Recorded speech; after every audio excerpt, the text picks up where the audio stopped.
Brian Moore dedicated his life to protecting all of us. He gave what President Abraham Lincoln called the last full measure of devotion to that cause. Our hearts today are heavy. That, of course, Mayor de Blasio speaking at the funeral for Brian Moore earlier today. Now, outside the church, Dominic Carter, he spoke with PBA President Pat Lynch. And Dominic, of course, Pat Lynch had a lot to say after the last two officers that died in line of duty in the NYPD, and he directed a lot of his frustration straight at the mayor. Today, Richard, it was a sea of blue. And as I closely observed the thousands of police officers, this time I didn't see any of them publicly turn their back on the mayor of New York. We talked to the head of the police union one-on-one about Mayor Bill de Blasio and the hero-slain officer, Brian Moore. Mr. Lynch, a young man in his 20s, tried to describe, to put into words, how difficult this day is. Today's a difficult day when you had a young police officer going out on the streets doing his job. A police officer that his fellow members of the 105 said when he walked into the muster room, we all laughed. When we went out on the street, it was all serious. And he was taking guns off the streets. What was special here is that the community in the 105 precinct responded to the station house. They laid down a flower, but more importantly than that, they said, I remember this young officer. If you're remembered as a young officer, that means you're doing your job and you're doing it well. Mr. Lynch, has the anti-police culture as of late created these tragic, awful situations where police officers are now losing their lives? Absolutely. The atmosphere on the street is so toxic that it's getting dangerous. When I came on the job and you said police don't move, people didn't move. Now when you say police don't move, they turn around and punch you, fight you, or shoot you. It's dangerous. It needs to stop. I think incidents like this remind people what New York City police officers do. Protect your right to worship as you will, believe in what you want, go where you want. We have to respect that. You have been a very vocal critic of the mayor of New York City, Mayor de Blasio, for his handling of police shootings. The last time you made a comment about blood on the hands. How has the mayor handled this situation? He's delicately measured his words, realizing that he's talking to everyone and New York City police officers, because all else that happens in the city follows what a New York City police officer does. The renaissance of the city because of New York City police officers. So I think he now understands that we have to support police officers, the community needs to support police officers, and a day like this, we have to support each other. So you're giving the mayor credit?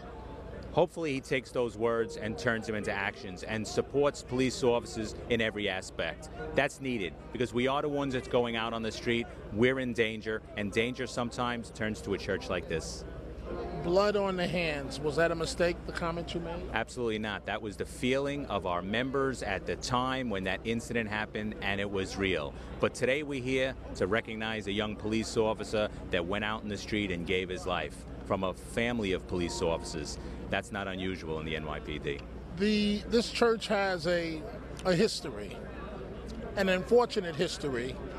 Many years ago, the funeral for Officer Edward Byrne, killed in Queens also. Talk about the similarities, the tragic similarities between these two cases. You know, this is a church where we shouldered Eddie Byrne, and you remember drug dealers assassinated Eddie because he was protecting a citizen that said, I'm going to speak out and speak up and put themselves at risk. But it was also the start of the renaissance of New York City, where the community and the police and city leaders said, enough is enough. We're going to take our streets back block by block, and we did. But what also happened is we need to take this killing, this death of a police officer, and say we need to reevaluate. We have to reevaluate the support for New York City police officers. We need and deserve that support as we go out on the street. Finally, Mr. Lynch, we do know you have to go to other things here on this very sad day. Tell us about this officer's family. His dad was on the job, and what you know of the officer. He was a young police officer that made everyone laugh. but took his job serious. True blue bloods, as they say. The entire family wears the shield of law enforcement across this county, across this city. I think it makes it more difficult when you're following your father's footsteps, and that father has to now stand in front of this church and salute his son. I think it's very, very difficult. And there's no closure for the death of a New York City police officer for their families. They live with that hole forever. They may get used to the pain, but it never goes away. All right. I want to bring in the rest of the panel. You obviously have seen Dominic. We're also joined by Jessica Proud, Republican strategist and PR expert with the November team. She was a spokesperson for Dan Donovan's successful congressional campaign on Staten Island, and Andrew Whitman, our senior political correspondent. And an interesting Pat Lynch with a much different tone than obviously we saw earlier this year after the death of those two officers. But yet, he didn't backstep here from those inflammatory words, supporting the cops who turned their backs and everything at the time. How much of this is, you know, that's been handled differently this time than, and the climate's a little different, and also that we've got things like contracts and all the rest that are also at play as well? I've known Pat Lynch a very long time. I think that he knows, Richard, that perhaps, and this is just my opinion, that he went too far the last time, and there was a backlash when he made that comment against the mayor. And so this time he's offering praise, if you will. He's never going to admit that it was a mistake, but he's offering praise of how the mayor is now handling the situation. And believe me, we walked through, you see those crowds right now? We walked through, several of us, producers from here and myself, we walked through there looking for police officers that as they were watching those jumbotrons that may have turned their back when the mayor was speaking.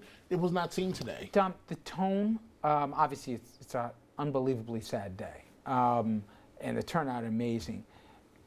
Is there palpable frustration still with the mayor, with the administration, with the climate in general? I mean, obviously we saw what happened in Baltimore, we've seen what happened in South Carolina, we see what happened in Missouri, obviously Staten Island and other places as well.